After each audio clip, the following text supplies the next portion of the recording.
So it all started in the month of January when we were actually removing the Christmas decoration and we removed the wreath of eternal grace. If you've not watched that video, then go ahead, watch that. And as I was removing it, a thought struck me, and that was we Catholics are supposed to celebrate much more in a greater way Easter, but we emphasize more on just Christmas and Christmas decoration, and we just forget about the Easter decoration. So, keeping this idea in mind, I thought, why not in every corner, of the house, I do something which reminds us that Jesus died for our sins, and that is why we took it as a challenge that we will decorate our home for Easter.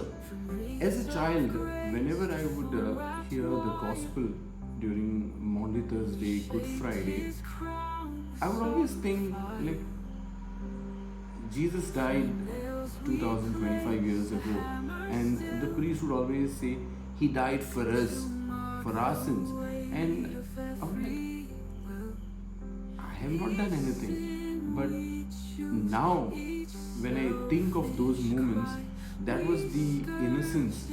But now, when I think of it, it reminds me that every time we sin, every time we do a mistake, we actually scourge Jesus and make that cross for him. And thinking of that, the idea of creating this cross was born where I thought like, okay, every time you see it, you realize the mistakes, the sins that you commit, and crucify Jesus. So we thought of using the Lenten colors, which are purple, white, red, and draping the hall with these colors, because every time you see those colors, it should remind, like purple reminds us of penance and mourning. That was the idea. White is resurrection, the holiness of Jesus Christ.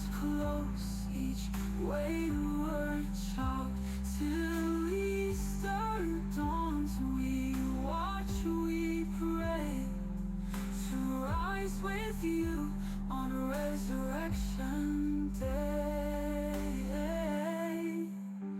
Oh, Lamb of God, so meek, so mild.